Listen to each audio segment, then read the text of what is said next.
بسم اللہ الرحمن الرحیم۔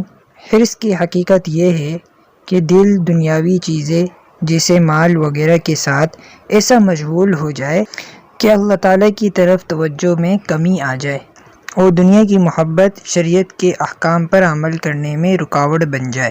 حرص تمام پریشانیوں کی جڑ ہے۔ یہ ایک ایسا مرض ہے کہ اس کو ام الامراض کہنا چاہیے، کیونکہ اسی وجہ سے جھگڑے فساد ہوتے ہیں اور اسی کی وجہ سے عدالتوں میں مقدمے بازیاں ہوتی ہیں۔ اگر لوگوں میں مال کی حرص نہ ہو تو کوئی کسی کا حق نہ دبائے، نہ چوریاں اور ڈاکے ہوں۔ اسی طرح تمام بدکاریوں اور فحاشیوں کی جڑ حرص ہی ہے، کیونکہ ان سب کا مقصد لذت کا حصول ہوتا ہے، جو کہ لذت کی حرص ہے۔ قرآن و احادیث میں حرص کی مذمت بیان کی گئی ہے۔ چنانچہ اللہ تعالیٰ کا ارشاد ہے، وَمَن يُوقَ شُحَّ نَفْسِهِ فَأُولَٰئِكَ هُمُ الْمُفْلِحُونَ۔ جو لوگ دل کی لالچ سے بچا لیے جائیں وہی لوگ کامیاب ہیں۔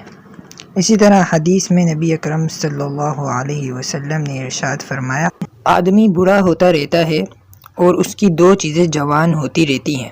نمبر 1 مال کے بڑھنے کی حرص، نمبر 2 عمر کے بڑھنے کی حرص۔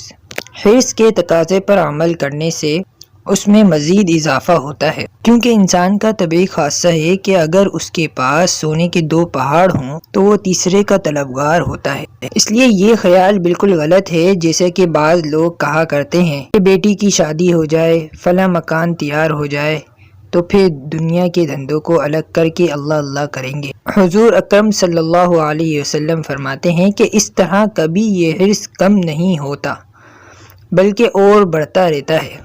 جیسے خارش والا کہا کرتا ہے کہ ذرا سا کھجا لوں پھر نہ کھجاؤں گا، مگر وہ جتنا کھجلاتا ہے اتنی ہی خارش مزید بڑھتی ہے۔